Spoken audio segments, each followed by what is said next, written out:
right, ladies and gentlemen, welcome back to the Tailboard Misfits podcast. I'm your host, Heath Meredith, and joined by my co-host, Gunnar Michelle. Hey guys, what's up? All right, well, last time we talked a little bit about one of the big things we see is a shortage of manpower and retention on employees, guys coming into the fire service, guys leaving the fire service, a multitude of different reasons. And we don't want this to just sound like a complete bitch session or something like it's at the kitchen table and everybody's complaining about everything HR does. So, we're wanting to create change and create a movement in a healthy direction for this career and this amazing opportunity that we've both been involved in. And so we're going to talk about one of the issues and what we think we can do to fix it, a direction we can go, and little problem and solutions as we see fit. So we're going to start with retention. Yep, it's a big problem amongst the fire service right now. Yeah, for sure. Putting hurting on us. Yeah, absolutely, because with the more guys leaving, the more calls that you got to run. And my ass is working mandatory callback 4 times a week. Yeah, that's exactly right. And you just don't ever get a break. And, of course, that takes a toll on you as a person, takes a toll on your family life, and everything else is just a downhill spiral. And it all comes back to guys leaving and guys not coming. I mean, recruitment and retention is 2 major problems that somebody's got to do something. Mm-hmm. We'll just dive right in. Okay. I know I've definitely been one of the issues on retention. I have left departments and gone to others, and guys can say what they want. Some guys will call me a job hopper or whatever, but bottom line is I'm just not going to be part of a toxic environment. Especially in the leadership roles that I held as a captain, I 100% view as an officer of a department, part of what you're doing in serving that department in the officer capacity is supporting the administration that you work for, whether they're the ones that promoted you or it was their predecessor or whatever. That's kind of one of the things I actually personally see wrong with like civil service department. Yeah. Because you can get promoted, you get locked into a position, and you're just there. The departments I worked for, I did not work civil service, so I don't know all the pros and cons with them. It's outside looking in. And truly one of the main things that civil service, you can test good, you can get a promotion. At these other departments, it 100% goes on either performance, or you may have some tests. Like I tested for my first captain's position and everything like that, and went through a pretty rigorous testing period and evaluations and interviews and all that bullshit. But what it comes down to is once you're in that role, you're not supposed to just be, okay, I made it, now I'm just chill. You're supposed to progress the department. Absolutely. That means the guys below you, and that means the people above you. I've worked for a whole bunch of officers that they were in it for themselves. Worked around a lot of guys that were in it for themselves. But that's not really the way it's supposed to be. As an officer, you are the go-between your chiefs and your guys on the crew, your ladies on the crew. That's the hardest position in the firehouse, because you're half administration and you're half still on the truck, still one of the guys sitting there watching the football game. When you got some downtime, you're out there sweating with them. You're not riding around in a white shirt. No. And captain's really the truly only rank in the fire department to block the bullshit. And that's really, whenever I was a sergeant, that's pretty much what I try to do too. You can't let everything, all that political shit and all that administration shit affect your guys. And so you're really the end-all, be-all punching bag for all the bullshit that comes along. That's absolutely correct. And, the departments I saw, one of the biggest retention positions was in that officer role. The officers burned out and left way faster than the firemen did. Because it was such a taxing position to be in that role, and you're sitting there trying to do the right thing and support your administration, support the rules and regulations, support the policies, but then at the same time, there's a lot of shit that just you may not agree with. It may be against your morals, it may be against your principles and all that, and to me as a man, what I did, the decisions I made, like it or not, people can talk bad about me or whatever. I left a lot of the positions that I did. I left a lot of money on the table. I left a lot of stuff on the table because the stuff just didn't jive with me. When it gets to the point that it's bothering you on your days off, man, it's time to go. And you're the type of person like you get worked up, and you can't quit thinking about it. No, you can't, man, because it's like it or not, it's you can say it's a character flaw. I kind of categorize it as a character flaw because I know a lot of guys that just say, man, just show up, just do your job and go home. Just do your job and go home. Well, like we talked about before, to me, this isn't a job you show up and do your job and go home. No, You're it's always not. on. And so, Especially if you care about it so much. you care about it. It's what I always wanted to do. It's what, I didn't ever define. I wasn't ever one of those that really introduced myself. First right, I'm a firefighter. I wasn't ever one of those guys.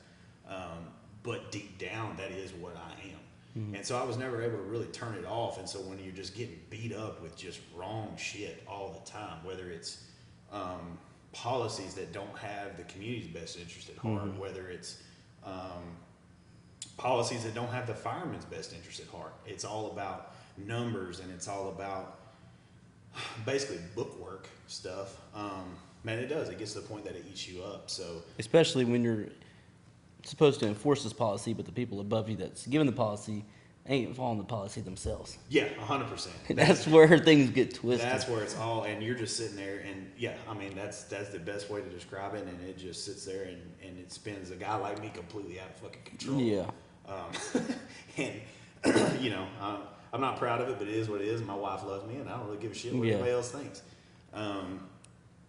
But that is definitely a problem, and I want to make it known that it's really okay to not agree with everything. It's really okay that if you feel that things are against your morals or your principles of the things you were raised with as a child, we were all taught right from wrong for the most part. I'd say we were, and that's why you got into this business is to try to do right. If you get to the point where you're working for people that don't do right, they don't do right themselves, and they're not doing right by the people that pay your payroll and pay for all that fancy equipment that you're riding around with your name on the side of, it might be time to go. Yeah. So I think a lot of guys have that. That's what one of the retention things is. I mean, I know tons and tons and tons of friends of mine have left departments because of toxic environments. And, they went on to other departments, even for minuscule stuff, but it just didn't jive with them. And personally, I don't see anything wrong with that because those guys have to do what is mentally healthy for them. Because you got a family, and you're going to take this shit home whether you say you are or you're not. And your family's going to be affected. Yeah. And things start getting twisted. You start getting mad. You bring it to work, and then now your home life's jacked up. Not only work jacked up, your home life's jacked up. So it's just a downward spiral of shit. Completely. And the number one kill in a fireman is heart attacks. What's one of the biggest causes of heart attacks? Stress the fuck out. What is more stressful than your home life being complete shit and your work life being complete shit? Nothing is healthy to you. Nothing makes sense. Nothing seems right. And you're sitting there just spiraling completely out of control. And I see just a complete generation of guys like that. Like, man, I've been there. During one of the worst points in my career that I was going through, stress-wise, toxic-wise, just due to just absolute terrible leadership. I also went through a nasty divorce. And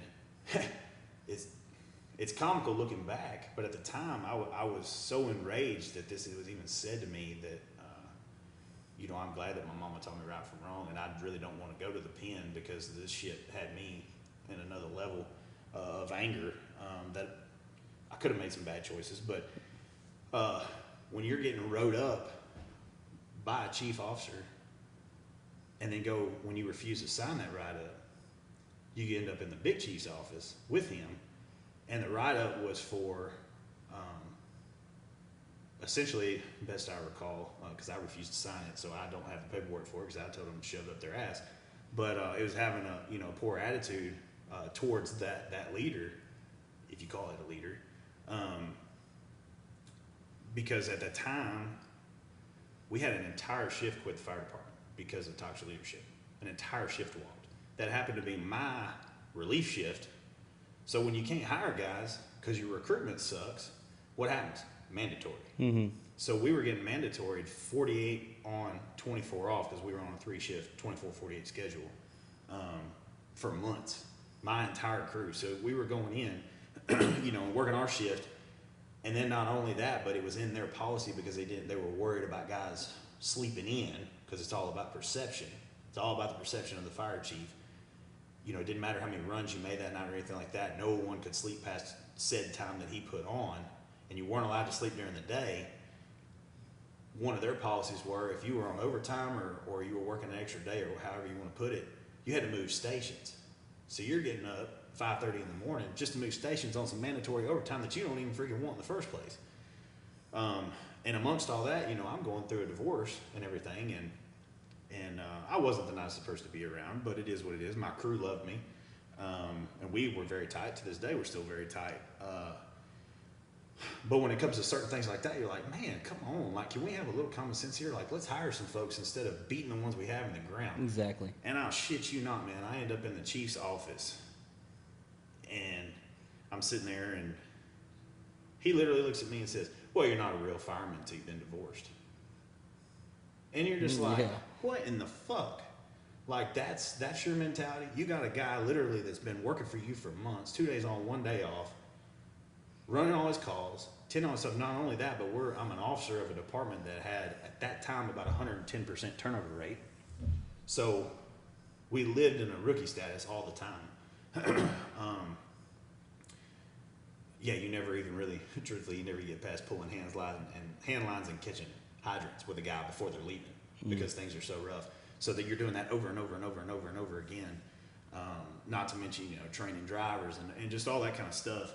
We'll go down that rabbit hole as it comes up. But you're going through all that, and then the chief has the audacity to say a comment like that, and you're just sitting there like, that's... Nope. No one's safe from a bitch slap, dude. Yeah, well, it went through my mind. I was just like, man, it's going to be hard to be a dad from the pen. But, yeah, I mean, that's kind of the culture that a lot of these chiefs and stuff that I've been around personally, that's their mentality is, oh, well, you're not a real fireman, you'd be divorced. Well, whatever happened to the days of when you hired a fireman, you hired their family. Exactly. And that's what Longview, the department I work for, that's what they portray. Yeah. And they're truly good about it. That's how it should be. And, you know, you wonder why guys leave. When you have policies and stuff in place that, you know, you essentially are outlawing families coming by and visiting. Man, I remember as a kid, we were always at the fire station. Mm-hmm. And then whenever some other departments, they were always, holidays, all that shit, the families came to the station. But then, you know, you literally have departments out there have policies against that for whatever reason.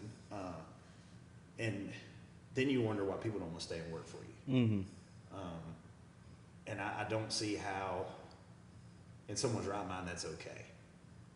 I've been trying to figure that out for a few years now. And, well, for one thing, they're narcissists, so it's not their fault. It'll never be their fault. So it's not the leadership problem that they have. They blame it on pay, or they blame it on that you just wanted to do something different. It's never them.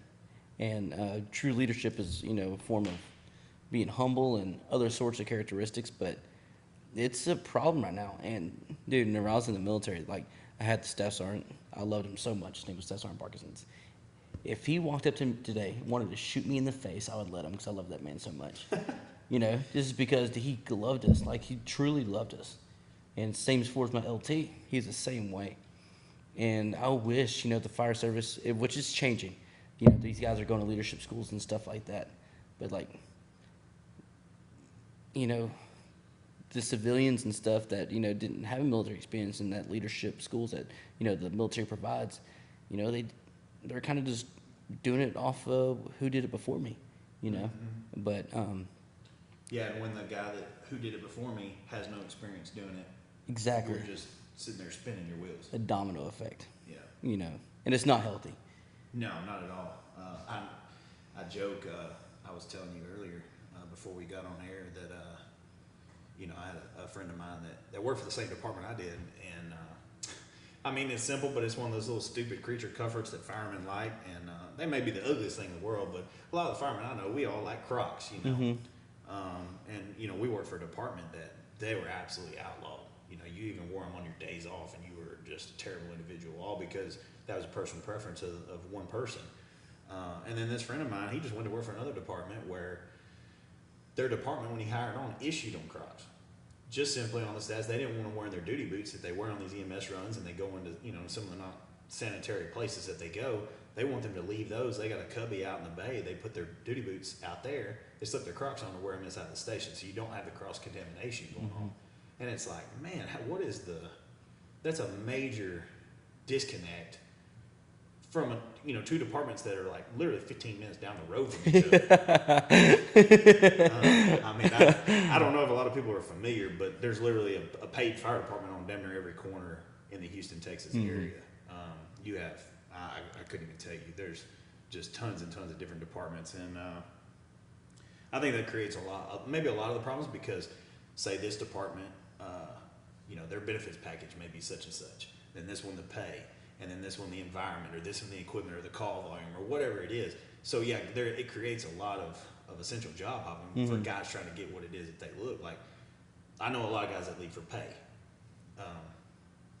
Being as I'm a little bit older now and have the kids at the house and wife at the house and all that kind of stuff, pay is definitely more important now than it was whenever I was 20. When I was a lot younger, I was all about the call volume.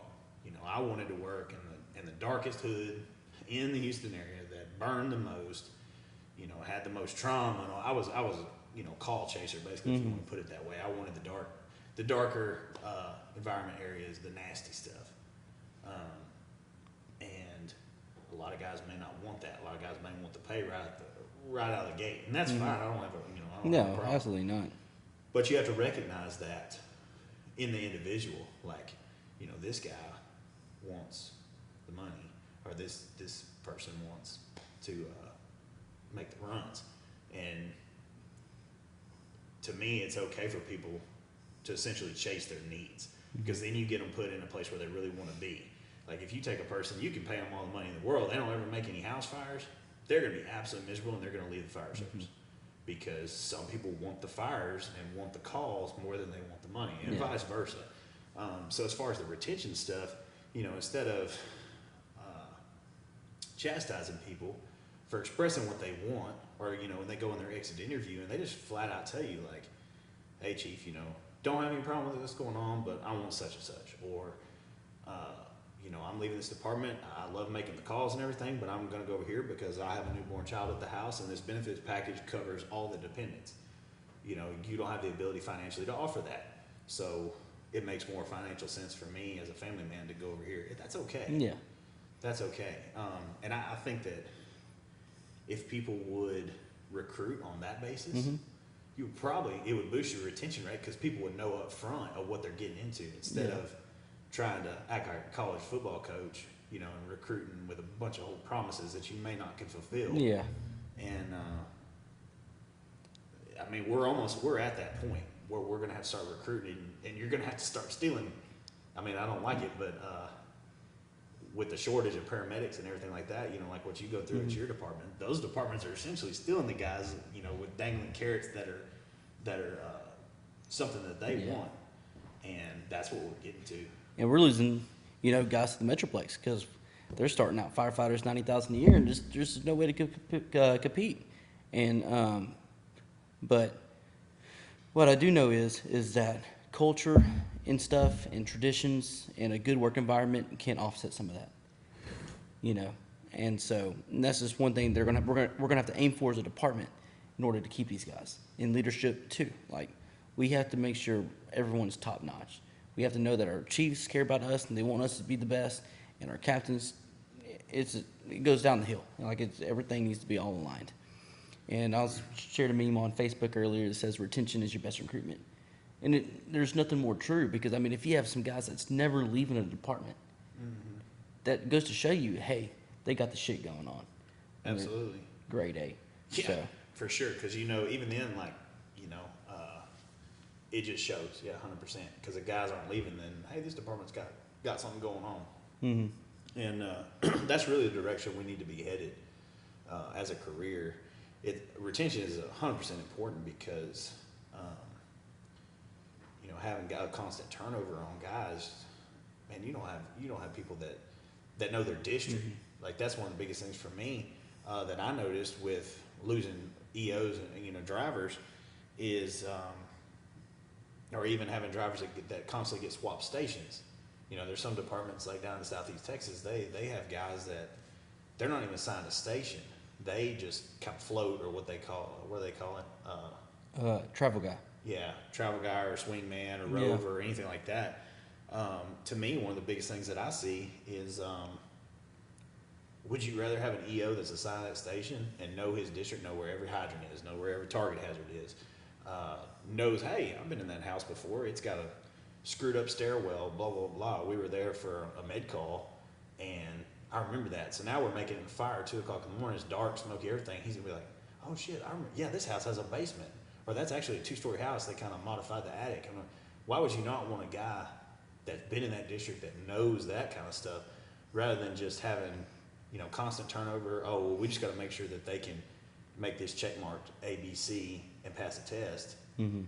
So retention is everything to me. And we got to stop looking at guys as numbers and start looking at them as individuals. Oh, completely. And that's a problem. Like, seen it in the military, seen it, in other places, talked to other guys. And if you have an administration in the city looking at guys as numbers and they're comparing numbers to numbers, they already got it wrong. Completely. Because then, then they'll never catch up, because you're just a number. Why would I come work for some place and I'm number 1 or I'm number 106? Yeah. That's my identity, Yeah. Yeah, you might as well be a prisoner with a... Yeah. Yeah. I completely agree, because, then but we talk about tradition. It used to be that way. Like, Houston Fire Department is one of the biggest departments in the country.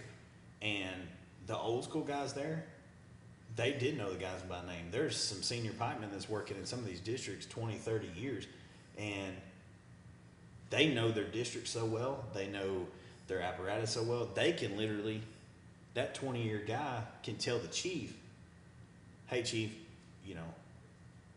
I know your command, blah, blah, blah, but I think we should do it like this, because I know what's in there.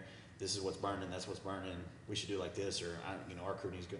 And they listen to that guy. It wasn't an egotistical, well, I'm the chief shit. Mm-hmm. It was, oh man, well, yeah, actually this guy knows a lot more than I do, because he's been in this district. He knows this area. This is his department. Mm-hmm. This is the most senior fireman that you got in this whole district, possibly the whole department, depending on the size of your department. But they recognize that instead of me. It's, oh yeah, no, that guy actually knows his stuff. And it goes to prove everything we're talking about is essentially in a chain. And this chain's got to be intact to pull this load. And if one of these chains are broken, like leadership, tradition, retention, personnel, anything, if one of these chains are broken, they're going to have flaws in the system, And it's just the way it works, Yeah. Well, and one of the major leagues on that chain is being able to recognize that you are in the chain. Yeah. It's you. Yeah. You're part of it. Mm-hmm. You're not the end all be all.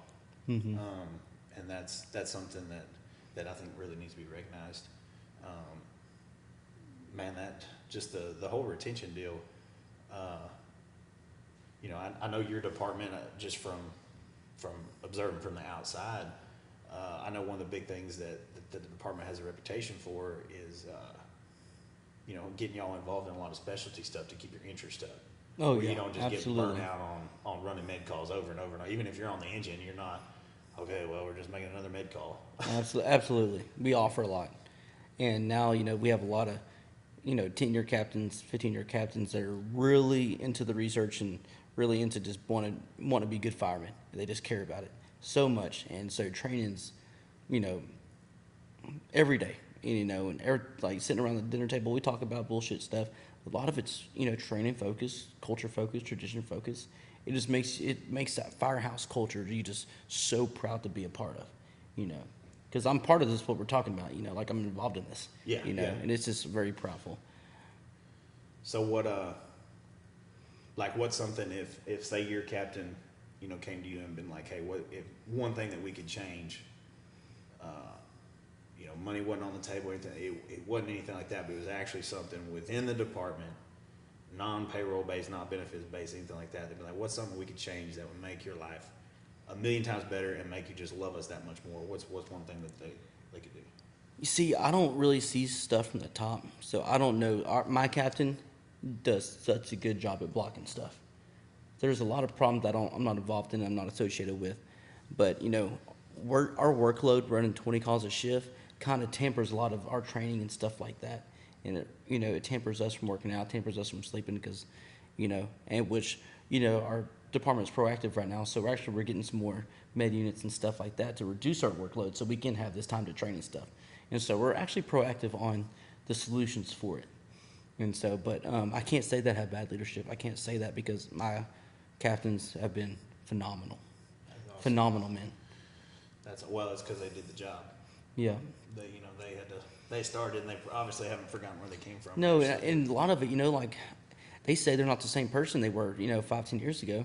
It's really all this culture shift that's going on with all these different podcasts and people actually speaking up now, and everyone's coming up to this table and like, hey, we all got the same issues, and let's try this and let's do this, and they're going to these leadership schools, and I think it's really benefited them. They finally get to see it from a different perspective that, I come into the department, I already had this education and had this knowledge, just being in the military.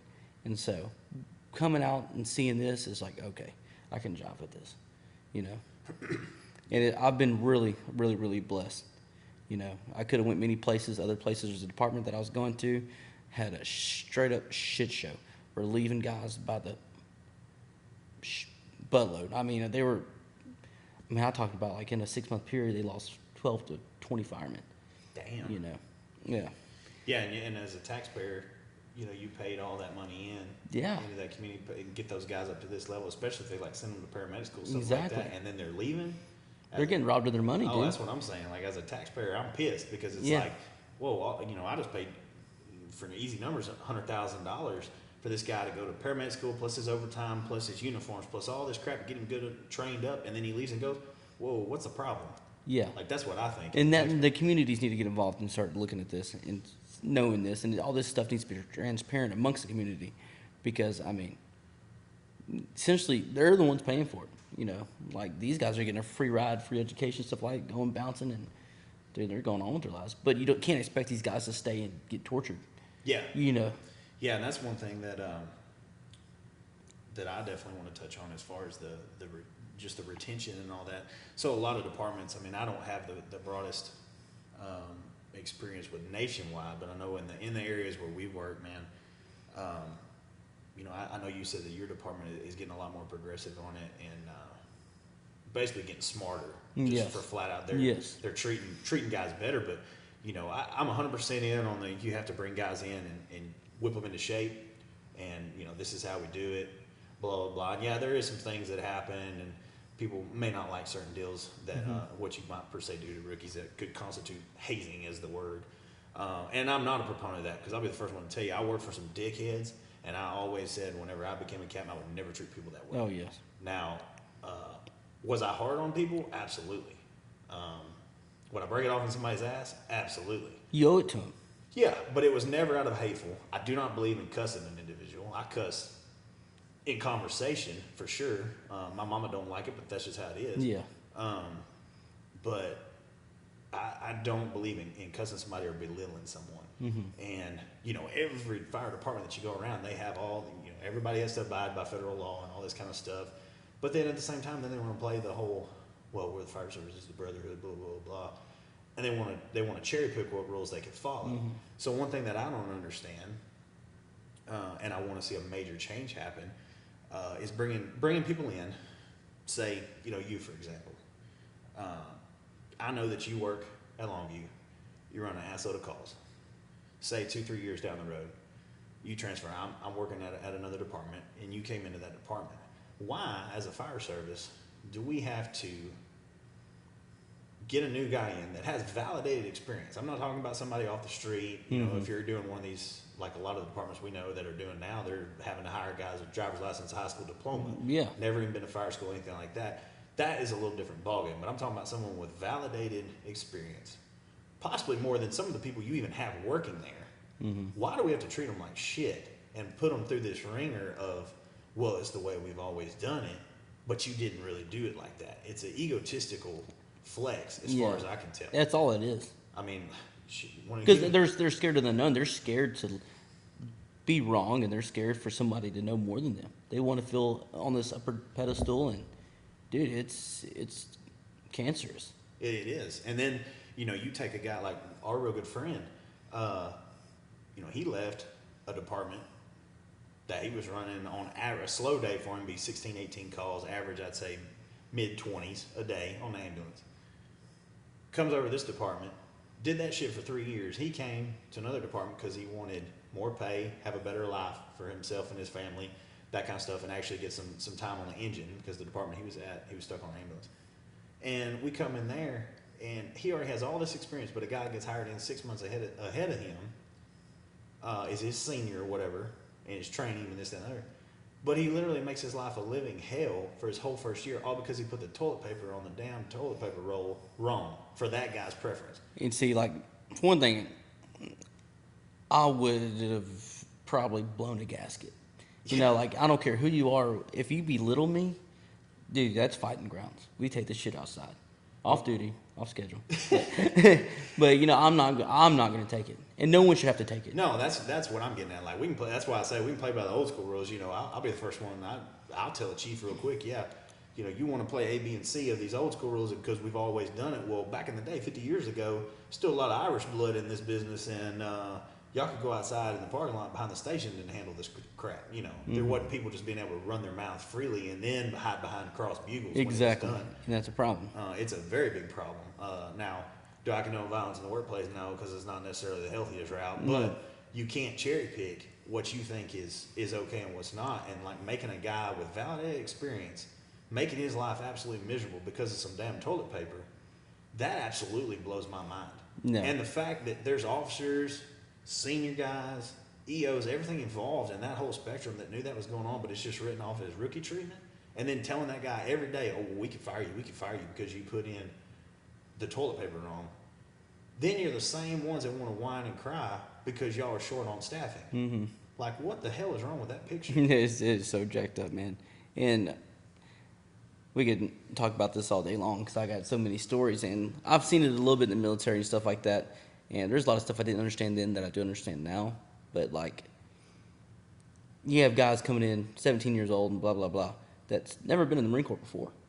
Of course you're going to treat them like that because it's definitely a different culture than civilian life. Yeah. And you got to build some discipline and stuff. But this guy's a grown ass man. This guy's been doing this for 5 years. Why? You have to, with that whole situation, you got to pick and choose your battles. If this guy's a shithead, he had a bad attitude, he didn't have any kind of respect, yeah, and then he probably warranted that kind of treatment. But he didn't. No, I mean, in my opinion, I think the fire service needs to take a good hard look in the mirror and be like, hey, this is how we have done stuff, the rookie year treatment and all this kind of stuff. But if this guy comes in and he understands, hey, I need to come in clean, I got to do this, I got to do that. That's just show that I have initiative. And then, do you teach them that department's way? The crosslays may be different. You got to teach them how to do that. You teach them what equipment might be different on the trucks or the layout of the trucks, the district, protocols for EMS, all that kind of stuff, the job-related stuff. But that station crap, to me, it's so egotistical, and 9 times out of 10 from the people that I've seen that are hateful doing that kind of crap, they didn't have that done to them. No. They essentially, they got a mental illness as far as I'm concerned. Yeah. And you think that guy's going to stay? Well, no. I mean... you think that guy that gets treated... Well, that individual did, but... Well, and to be completely honest, the reason that individual did is because it was a civil service department and he aged out. So that shows how old he was. During his hiring process, they had to hire him before he aged out. So he's too old to go somewhere. But any younger individual, no, they're not going to stay. Because anybody's going to sit there and say, damn, all this department cares about is fucking toilet paper. They got this shit ass backwards. Yeah. I'm gone. Yeah, I'm completely gone. I don't care what you're paying me. No. I don't care what you're paying. I mean, and anybody, to me, on the outside looking in, taxpayer, they come in and they say, dang, just say, completely just for example, and this is made up, but just say this is a scenario. Say the guy's a very wealthy businessman in the community, and he signs as a reference for said firefighter to get hired on, and he knows that guy's character, or maybe he even worked for him. Let's use that. Say he worked for this guy. The guy decided, well, I want to go be a fireman. It's what I've always wanted to do. I want to chase my dream. I need the benefits, to go do this. And this guy vouches to get him on the job, or as his reference, or whatever per se. And he goes on there. He works for 6 months. They're treating him like shit. All this, that, and the other. Well, he says, "To hell with this. I'm gonna go back over here where I'm treated like I'm a good employee because I am." Treated like a human being. Yeah. Well, yeah. And then he goes back to work for this businessman. Well, this businessman is a major, major, major taxpayer in your community. He rubs elbows with the city manager and the mayor. Well, guess what? Damn, y'all treated my buddy like shit. What do you mean? Tells that story. Well, yeah, the whole time, I sent this guy over here, and it's all he ever wanted to do. I know he's a good worker. I know he's a hard worker. And he wants to come over here, and instead of teaching him fire stuff, y'all were worried about toilet paper? What are my tax dollars really going for? Yeah. Like, I want to start seeing some transparency going on. Now we start showing up to city council meetings. Now the fire chief's got to bring his ass out of the big leather chair and come down here and explain why he has a retention rate problem and this huge turnover that's caused such and such. Open records requests happen. Financial records come out. We see all this money that's been spent on rookie academies and paramedic schools and uniforms and bunker gear and overtime to backstaff all those spots that were empty. Now who's in trouble? The big man at the top. So it all, like you're saying, the chain, it all comes around. So everybody has to just kind of grow up a little bit and be like, man, I don't want to be treated like that. So why the hell would I treat someone else like that? Yeah. And that goes from the rookie all the way up to the big man in the chair. And I can't speak on every station in Longview and stuff, but at least for my experience, when I came into Longview, I immediately got treated like family. Came in, it wasn't about the bullshit. It was all about training. We trained up good and stuff like that. And I knew my duties, and I knew my place, and I conducted those things. And it's been kosher, I do my job, I get there, and we have a good time and stuff like that. And I don't have that experience. I'm thankful that I didn't have that experience. I probably wouldn't have a job right now, But as long as the individual knows he needs to know his place, and he goes in there and does a great job, and these guys you could really change somebody's life if you treat them with some respect and with some humanity, and because he might come from nothing, he might not have any kind of background, he might have came from the hood, decided that, hey, I want to change my life around. I don't want to keep on living this life, but I keep on seeing these firemen drive up and down my road because they keep on coming to these shootings and stabbings, and they're always saving my family and stuff. So I want to go become a fireman. And this guy's just lived a corrupted ass life. Then he comes here and he's all excited and stuff. Then he's started sitting here getting treated like shit because he's a rookie and he don't know anything. And now you might not care, but to me, if I felt like I did that to somebody that had such hope and just killed him. Oh, dude, man. It would destroy me. And truthfully, I don't know if it's the area I worked or the departments that I worked or just the shit that I attract. But that story, I have had that on my crew time and time again. Guys that, that were raised. That's Houston. Yeah. Well, but legitimately, yeah, guys that, I've worked with guys that had former drug problems. I've worked with guys that, their dad or whatever ran out, the whole typical went for cigarettes and never came back home shit. At one point, I had 3 guys that were essentially raised in foster care on one crew. And I'm like, damn, how did I end up with this? But I tell you, they were a badass fireman. Yeah, badass fireman. But I could not agree more. At what point does everybody just be like, hey man, we're not doing any good acting this way? No. Now there are certain things, you do have people that come in that abuse that, or we live in a society of a lot of extended adolescence. We know that. Men not becoming men as young as other, where we're from, 13, 14, 15 years old, and you're working. You're doing something. Absolutely. You're driving trucks. You're working for a grandpa that has a farm. You're doing all that kind of stuff. And I get it in these bigger cities. A lot of guys grow up living in apartments and everything. So it's a very common thing to run across people nowadays that they can't even run a lawnmower. They can't even run a weeder. They've never even seen one. They've seen the lawn crew come and do it. And, that's where it comes in of you may have to go a little above and beyond with certain people.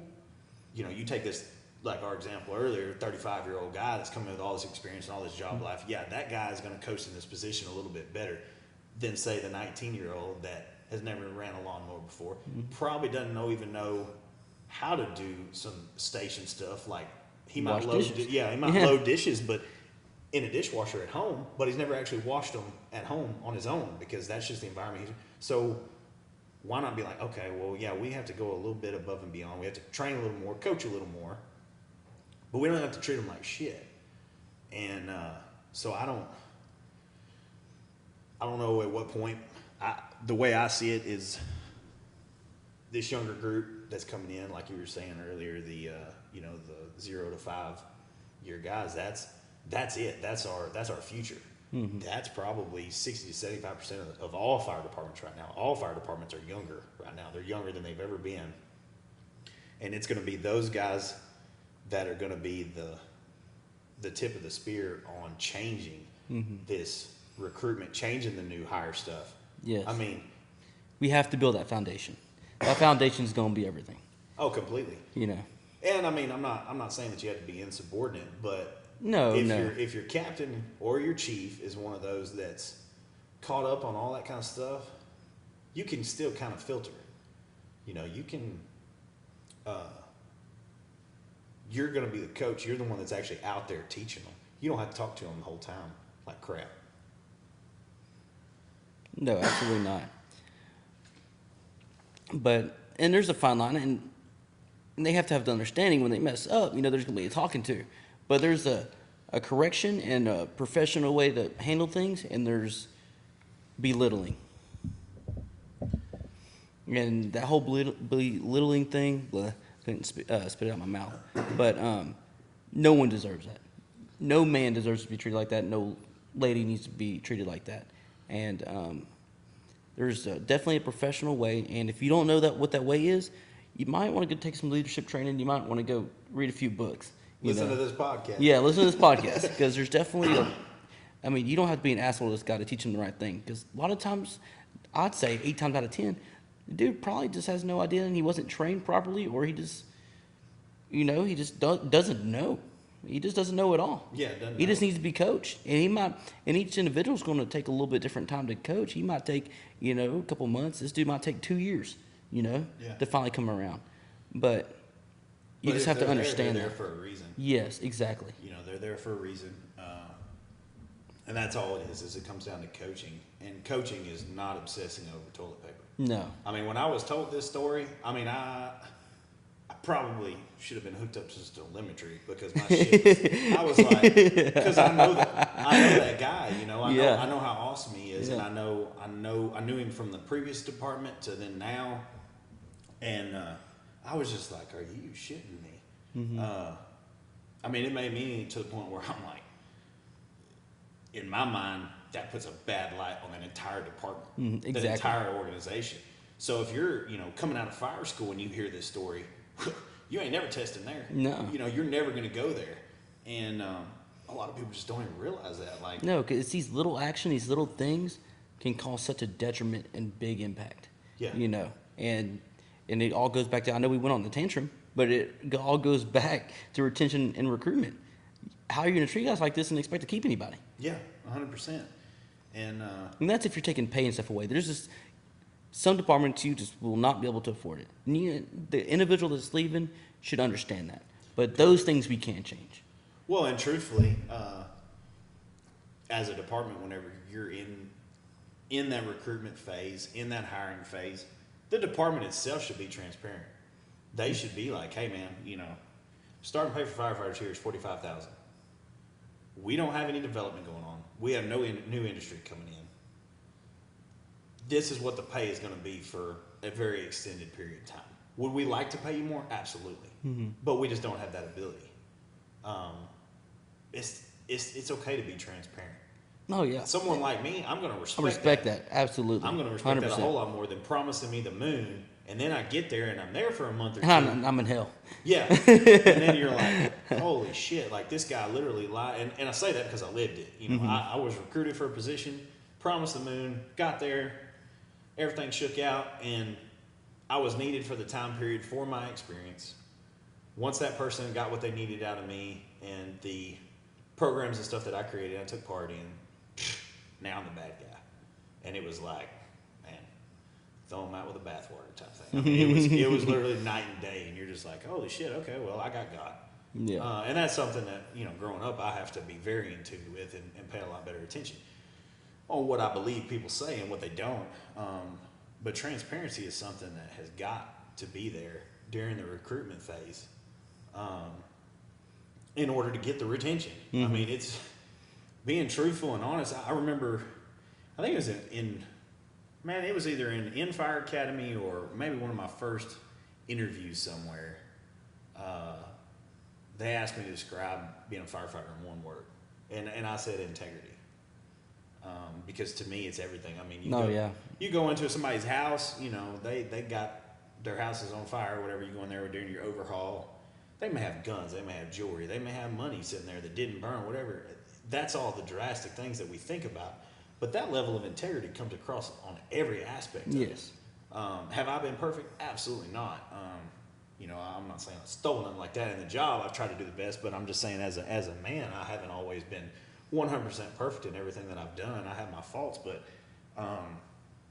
you have some people within this career that don't, that's not even on the spectrum for them. Mm-hmm. Integrity is not, integrity, transparency, they were never even taught that word, I guess. Yeah. And so to me, the best way that you could actually improve retention would be through holding your integrity and being 100% transparent throughout everything. Yes. And really, essentially, all this goes down to, and the way that it was all designed to be, is being a fucking good man. Yeah. If you're a good man, people's going to want to be around you, people's going to love you, and you're going to treat people the way they need to be treated, and you're just going to be idolized just because you're just that fucking dude. Yeah. And people's going to want to work for you. And that's how, Completely. and all those characteristics involve that. And so it's really not a complicated process. Yeah, the pay, everything else like that. Yeah, work, job load. Yeah, there's really nothing we can change about that. But that small thing, those characteristics, that leadership skills, that you just being a man, is something you can change, and it will have drastic impacts on your retention if you uphold that. Mm-hmm. Yeah, I couldn't agree more. So that's I think that would be the biggest start that we could see changing as far as for that. I mean, there's a lot of other aspects that we can get into on later episodes, but I completely agree. Just transparency, integrity, remembering who you are and staying true to you, Mm-hmm. living by your principles. I'm not saying if you thug life into death, I wouldn't recommend coming in the station, but it's okay. It's okay to be true, and it's okay to live true to who you are. Mm-hmm. And this business can move in a really healthy direction. Yes, absolutely.